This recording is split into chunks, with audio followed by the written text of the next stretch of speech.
Eu vou ter que me controlar para eu não entrevistar. Isso vai ser muito difícil. Ó, estou gravando hoje. Vai ser muito difícil para mim, sabia? Eu estava pensando nisso. Tô toda Gente, sua. que especial! É a primeira vez mesmo que você é entrevistada? Você nunca foi entrevistada antes? No West Wing, que foi um lugar em que eu trabalhei, eu fui gerente de conteúdo lá. Uma vez o pessoal me convidou para fazer para me entrevistar, para fazer um podcast sobre a minha vida e tal. E aí eu me lembrei de uma outra vez. Eu tenho um amigo de Santos que tem uma revista lá muito legal, que se chama Estúdio Box. E uma vez eu fui entrevistada porque ele me colocou como um dos jovens talentos lá de Santos, enfim. E quando você entrevista, você faz assim um roteirinho, vira bate-papo, as perguntas vão surgindo, você é criativa assim de... Esse projeto, eu acho que atesta, prova muito isso, que eu tenho uma facilidade de criar perguntas assim na hora, a partir do que a conversa vai me trazendo, sabe? E eu acho que isso acaba me trazendo um tipo de conteúdo muito rico por parte de quem entrevisto. Então, respondendo objetivamente, é claro que dependendo do perfil do entrevistado, vamos supor, se eu vou entrevistar um especialista, um psiquiatra sobre uma pauta específica, é óbvio que eu preciso me preparar minimamente, por mais que eu ache importante também, eu não dominar tudo, assim, tudo sobre o assunto antes, porque eu quero ser surpreendida. Eu acho que a surpresa é boa até por causa disso. Eu gosto a partir do que vem, eu vou me aprofundando, sabe? Eu gosto de aprender ali na hora, porque aí sim entra uma coisa que você falou ontem que eu achei perfeito, o interesse. Eu sou uma pessoa desde sempre interessada. Eu sou interessada em tudo, por isso que eu acho que todo mundo é interessante. É muito raro você conhecer uma pessoa, sabe, que não se espreme e não sai nada? Para mim é muito raro. Então, eu acho assim, muitas vezes, eu já falei isso em vídeo também, eu vou para a pauta com um roteiro, mas no entrevistado ficar tranquilo. Ele quer ver as perguntas antes, dependendo, né? Principalmente se é um conteúdo comercial, publicitário, porque se é entrevista não, a gente não deve mostrar pergunta antes nem depois, né? Isso é, aliás, uma regra do jornalismo sério. O entrevistado não pode ter acesso antes da matéria. Ah, posso ver como ficou antes de ser publicado? Não. Então, muitas vezes, assim, agora fazendo publicidade e tal, o pessoal quer, posso ver as perguntas antes? Vê, mas eu já aviso. Provavelmente eu não vou seguir, tá?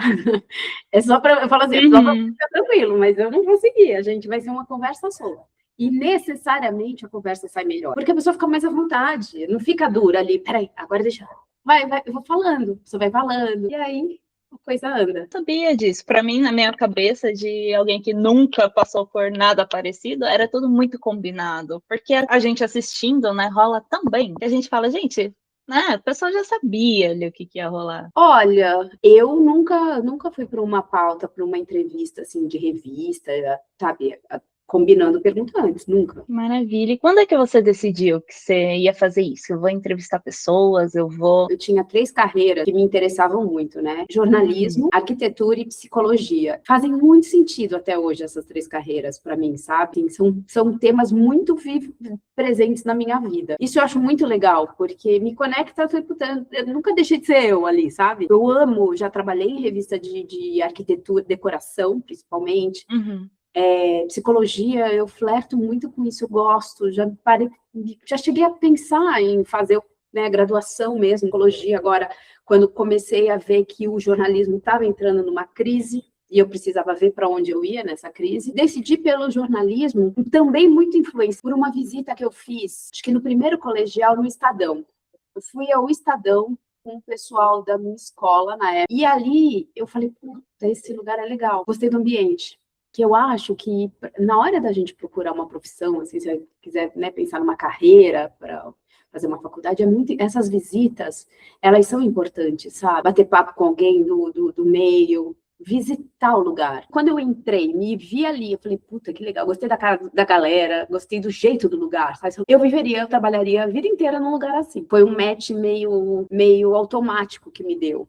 Então, ali eu falei, pode ser, mas eu não tinha certeza. Eu sempre fui muito dedicada, muito disciplinada, sabe? Estudiosa, então na faculdade eu era uma boa aluna. E aí foi indo, e fui aprendendo, né? Observando pessoas boas, me inspirando em pessoas boas com as quais eu trabalhei, pro bem, pro mal. Olhar, falei, isso faziam comigo, eu não gostava. Então, quando eu me tornei chefe, aquilo eu não vou fazer, que eu não gostava quando faziam comigo. Então, desde aspectos comportamentais de chefia, de como aprendendo mesmo, sabe? Eu tive excelentes chefes, assim, pessoas com quem eu aprendi muito. E se você começasse algo novo hoje, você acha que você deixaria o jornalismo de lado ou iria ali um pouco dos dois? Você já se imaginou em algo novo ou é só curiosidade, a ânsia de aprender, desenvolver? Cati, eu nunca me imaginei, a não ser forçadamente. Por exemplo, quando eu tive ali em 2017, comecei a perceber que as revistas estavam, né, murchando, diminuindo, fechando. Falei, e agora, né? E agora? Para onde eu vou? E aí as coisas acontecem, né? Aconteceram. E aí, por exemplo, eu sempre gostei de trabalhar. Eu não gosto de ficar parada. Eu começo a ter ideia de o que eu vou fazer. Esse projeto foi isso, tipo, eu gosto de entrevistar, vou ficar esperando ganhar dinheiro para entrevistar. Não, vamos sair fazer entrevista. Quem quiser, é nós, eu entrevisto, né? E aí, quando eu comecei a ver, eu falei, a sensação que eu tinha é que o barco estava afundando. Eu falei, preciso me mexer. E aí, nesse momento, teve um momento de angústia, assim, que eu falava, será que eu faço? Aí eu comecei a pensar em psicologia, decoração de interiores. Eu comecei a pensar. Mas aí veio a oportunidade de eu começar a trabalhar com conteúdo em empresa. Então, no momento em que eu parei para pensar em alguma outra carreira, veio uma oportunidade que eu amei. E foi quando eu fui para o West Wing trabalhar para conduzir a equipe de conteúdo, que criava todo o conteúdo do site, que tinha como diferencial o conteúdo. E aí foi muito legal. Então, acabou que no momento. Aí eu já mudei a minha carreira, que começou já a flertar com mais publicidade, marketing, aí já foi para lá, mas sempre com o pé muito em conteúdo, né? Então, na verdade, eu não cheguei a pensar muito a sério, porque, felizmente, veio uma oportunidade que tinha mais a ver comigo. Jornalistas, pelo menos na minha cabeça, né, tem muito contato com pessoas muito conhecidas. Você mostrou seu caderninho, que tem... Assim, o nome que me gravou foi Alexandre Herkovich. Eu falei, gente, que legal, né? É um cara que eu admiro bastante. E aí eu fiquei pensando, como você tem contato, ou teve, não sei como é que está hoje, com pessoas, né, grandes. Da onde surgiu a ideia de entrevistar pessoas anônimas? Falar, eu quero conhecer mais essas pessoas, sabe? Como é que... Exatamente disso, Kátia, exatamente por ter tido já muito contato com pessoas muito famosas, celebridades e tal, eu comecei a perceber que eu acho mais interessante falar com quem a gente não sabe tudo sobre a vida, sabe? Eu vou entrevistar o Rauan Keiman. É Rauan? Olha, eu falei errado, Cauã, né? Falei, olha... Cauã. Eu não sei nem falar o nome do cara. Entendeu? Tu já falando tanto da vida dele... Talvez para mim fosse mais interessante, talvez não, com certeza, entrevistar um menino que acabou de chegar do interior do Piauí para começar a carreira de modelo em São Paulo. É muito mais interessante do que ouvir o que o Cauã vai falar sobre, sabe? Então, sim, a minha vida de jornalismo começou numa televisão. Eu amava o que eu fazia naquela televisão, era a extinta Rede Mulher. Eu gostava, mas eu tinha um chefe absolutamente difícil, opressor, difícil. Eu era uma menina, tinha 20 anos. Eu amava, mas aí chegou uma hora que eu joguei a toalha.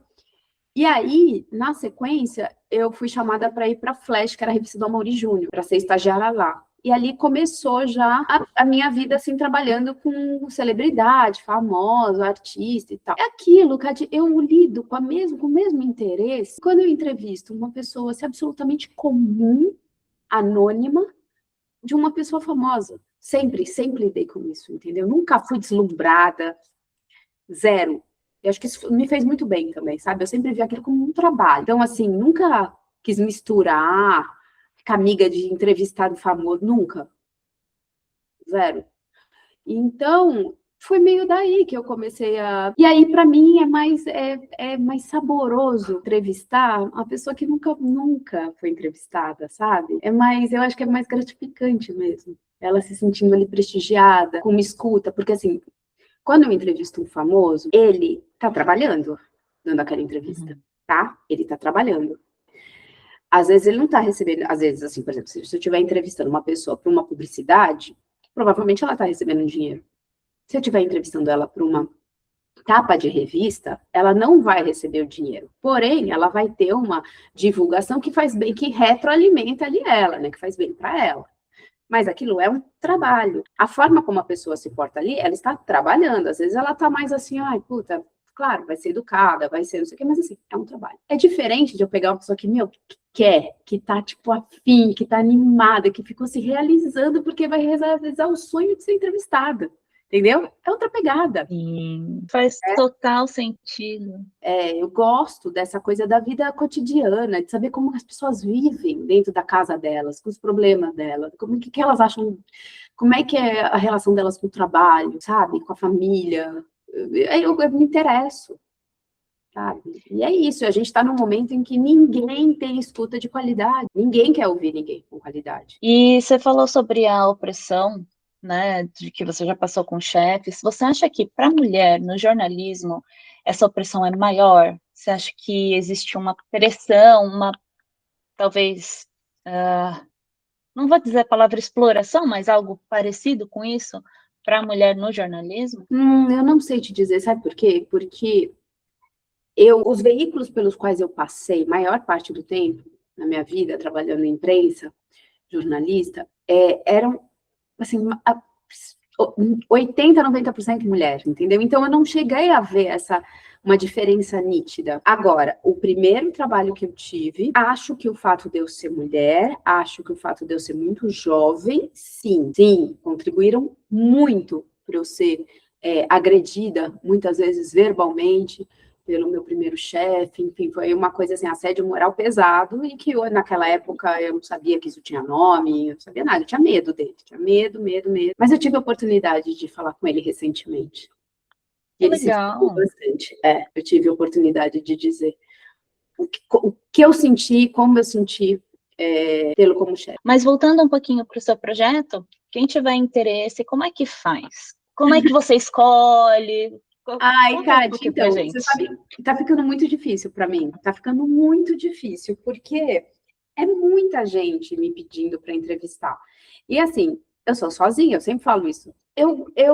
Qual é o critério que eu tenho usado? Cara, é uma coisa quase aleatório, assim, aleatório de, sabe, às vezes assim, eu não vou ficar falando que é educação, porque a pessoa vai falar, puta, tem que mandar mensagem educada, não é isso. Sabe quando pega, uma pessoa escreve de um jeito que você fala, ai, fofo, aí você entra no perfil e fala, legal, esse assunto nunca foi falado. Ah, legal. Sabe, aí eu começo a ver até porque assim, quais são os meus critérios objetivos? A tentar não ficar falando sempre o mesmo perfil de pessoa, sabe? E agora, o que tem acontecido também é que, às vezes, eu quero ir atrás de alguém, como foi o caso da Ju, a faxineira maravilhosa. Para ser democrática, eu tentei a história das entrevistas relâmpago, mas eu também percebo que é difícil, porque o story não entrega para todo mundo. Então, só para quem está ali muito viciado, eu também acho injusto, né? Com quem não tá, quem tem uma rotina que não permite. Então, eu tô meio. Mas eu gosto do formato relâmpago, sabe? Eu acho legal, porque é totalmente no escuro. Eu não sei quem vai aparecer na minha frente. É difícil pra caramba. E ali eu acho que eu mostro o meu trabalho, sabe? Sim, esse Porque relâmpago é aquele que você abre, coloca isso, o link, quem isso. entrar, foi. É isso. Você não tem nenhuma informação sobre a pessoa. Você tem que conduzir ali uma entrevista, uma conversa com uma pessoa que você nunca viu na vida. Tem que puxar, você não pode deixar a coisa esfriar. Você tem que. Só que assim, pá, fazendo pergunta e direcionando. Se a pessoa entrou num assunto que tá meio assim arrastado, você já puxa para outro e tal. Então, é muita. Para mim, assim, é quase uma adrenalina mental, assim, sabe? Fica, cara, e aí, para onde eu vou agora? Você está prestando atenção na pessoa, mas você já está pensando na próxima pergunta. Eu acho muito legal.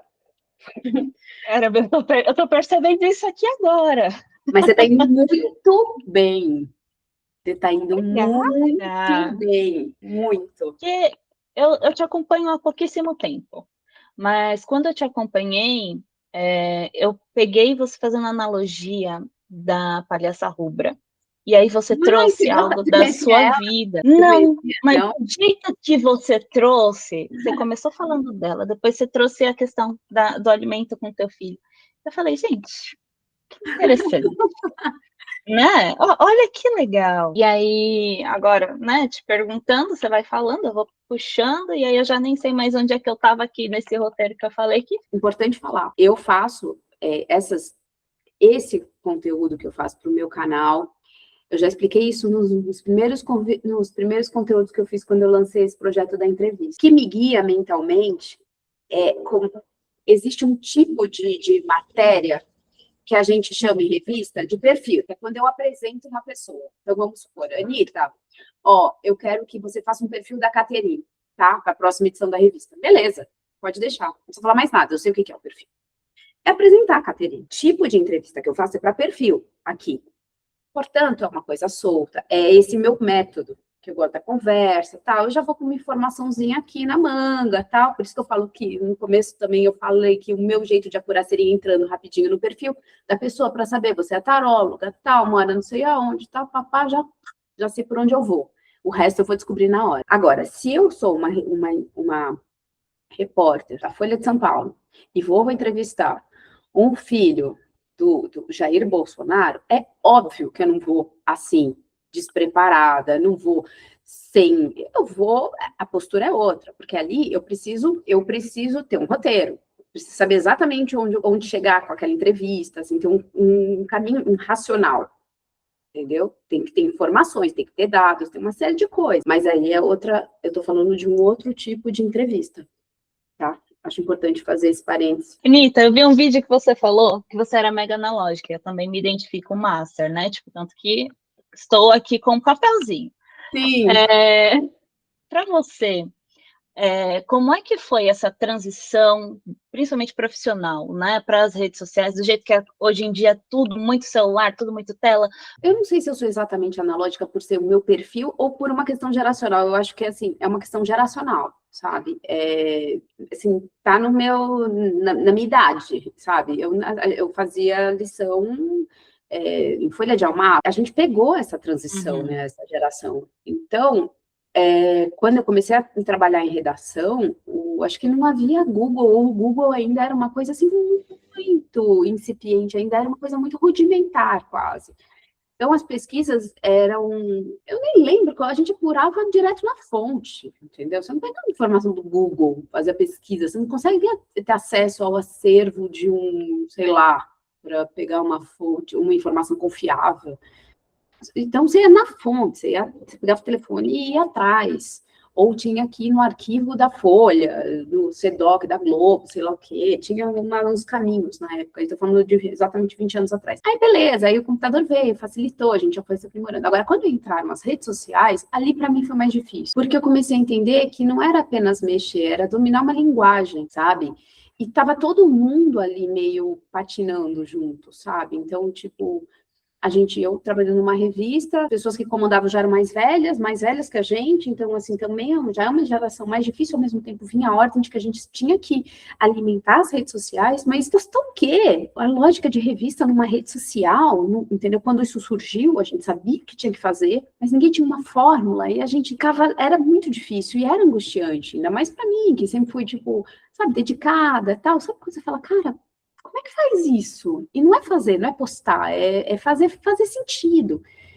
Então, assim, teve momentos de muita angústia mesmo, sabe? De falar, será que é uma questão realmente, assim, é a minha idade que me faz com que eu não saiba acertar na fórmula? E hoje eu acho que não mesmo. Era um momento em que era novo para todo mundo, existia uma dificuldade geral, hoje em dia.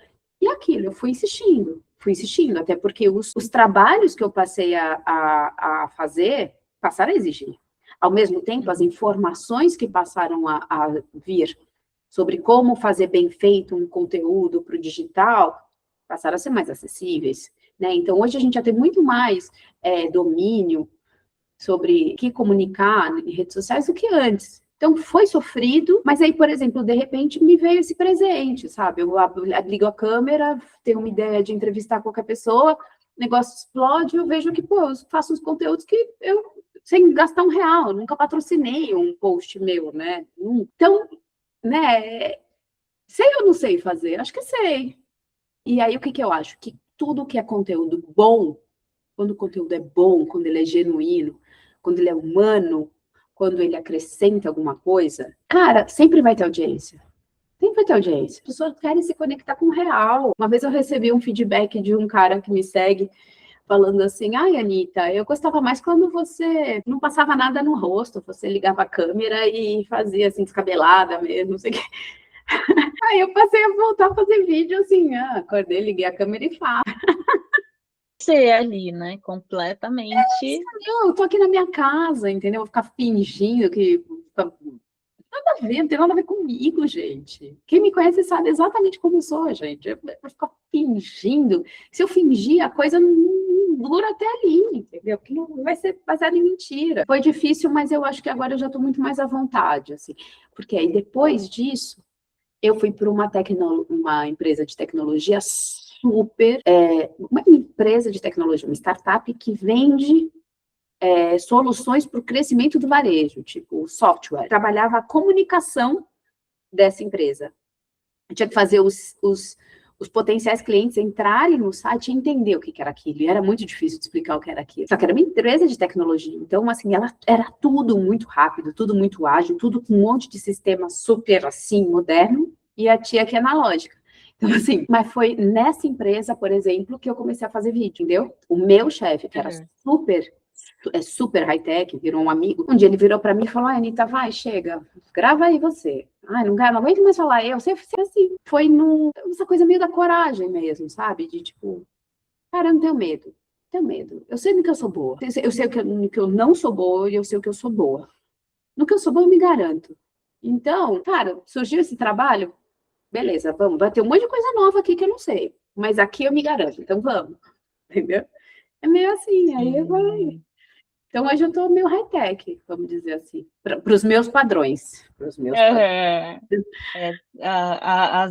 As internets são muito difíceis para mim até hoje. Eu tenho 30. Você tem o quê? Eu tenho 30 anos. E eu tenho muita dificuldade. Jura? Juro. Mas que tipo de dificuldade? 31. Com tudo, com comunicação, com estar no celular, lembrar de pegar o celular e vou gravar agora, esse tipo de coisa, porque eu sou muito mais vou pegar o computador, vou montar um conteúdo, vou entregar alguma coisa. Então, quando você disse que era analógico, eu fiquei, gente, olha só, me identifico, olha que maravilha.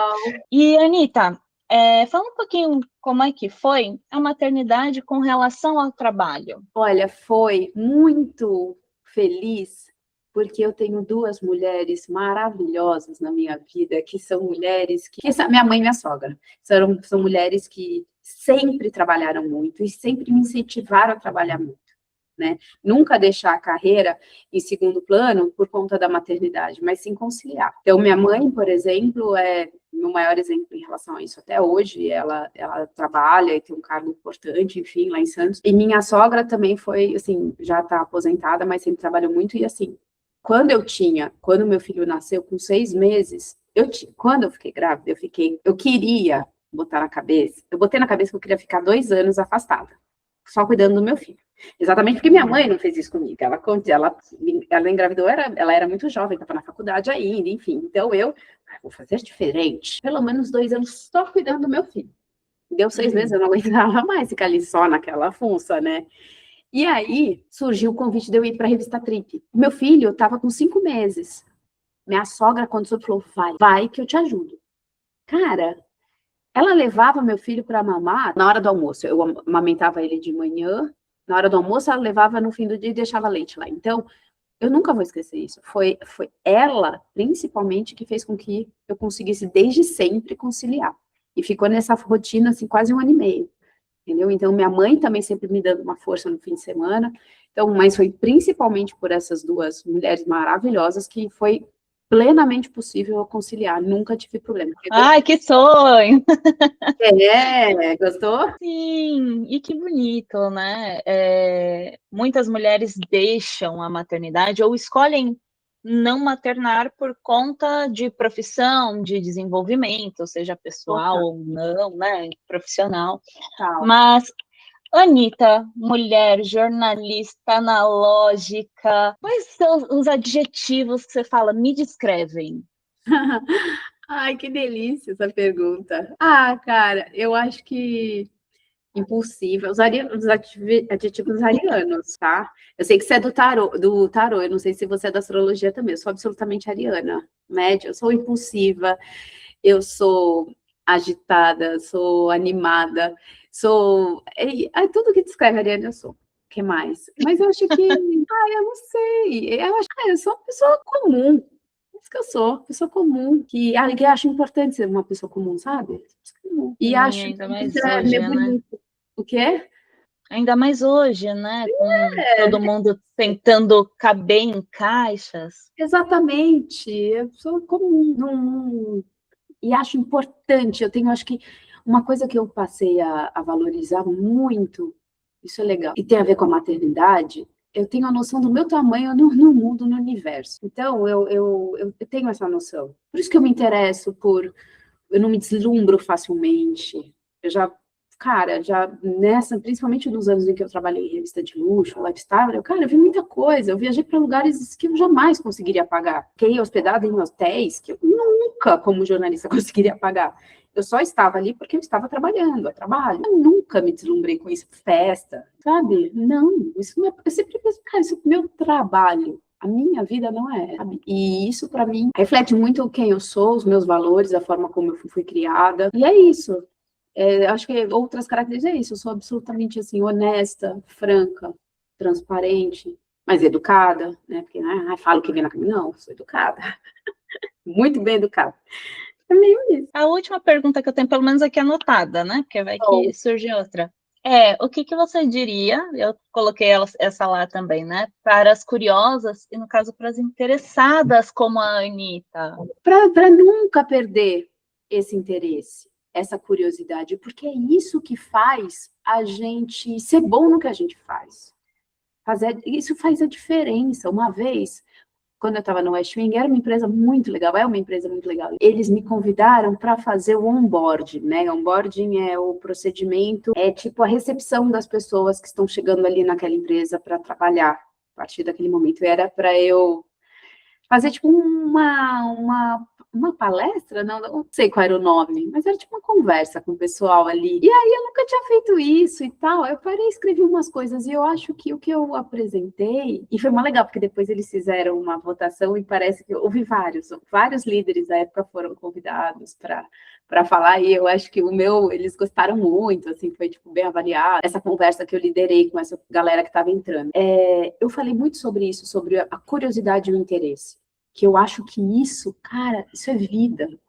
E se a gente tiver interesse, qualquer que seja a coisa, cara, a gente vai ser feliz, a gente vai gostar do que a gente vai fazer. Que vai trazer resultado material ou não, ou tipo, emocional, eu sou realizada, entendeu? Porque várias vezes eu me pergunto o que é melhor hoje para mim, dinheiro ou bem-estar? Não tenho dúvida que é bem-estar. E que experiência maravilhosa. Você gostou? Como é gostoso te ouvir falar. Ah, Tá? você gostou? Não estou sendo exagerada, não sou essa pessoa. Ai, Pelo que fofo. contrário. Então, obrigada. Eu não. É gostoso te ouvir falar. O quanto você brilha, o seu sorriso falando. Ai, que legal. É Que bom, enriquecedor, é muito bom. que bom. Você sabe que tem uma coisa, no primeiro momento que eu percebi que me caiu a ficha mesmo, de que eu acho que eu era boa ali para conversar com as pessoas. Uma vez eu estava na virada cultural aqui em São Paulo, e aí eu amava aquele evento, é que já estragaram bastante, mas já foi muito legal. E aí, você já foi? Frequentava? Já, eu assisti Legal. Rita Lee Isso, na virada. eu tava. Eu vi. Maravilhoso. E aí, eu estava num show, eu acho que era do Diogo Nogueira, e tinha uma série de moradores de rua ali se divertindo. E eu não consigo não ficar conversando com eles. Eu não consigo, quando eu tô abraçando, tô conversando, assim, eu fico numa alegria, assim, de estar ali e tal. E aí eu tava com uma moça no grupo, né, da gente, uma amiga de uma amiga, e era uma moça, assim, bem inteligente, assim. Eu não sei o que eu tava falando, mas ela usou uma expressão que eu nunca tinha ouvido até então. Ela falou assim, é que eles estão carentes de uma escuta de qualidade. Foi aí que ele falou, escuta de qualidade. Quando ela falou isso, ali a chave virou. Eu falei, tá, é isso, né? Eu percebi que é uma necessidade, desde mais aparente ali numa pessoa que está numa condição daquela, até de todo mundo hoje. E esse projeto só confirma. Precisam ser ouvidas com qualidade. E eu acho que eu tenho uma facilidade, uma vocação para isso. E agora, né? E um treino também, né? Que a profissão me trouxe.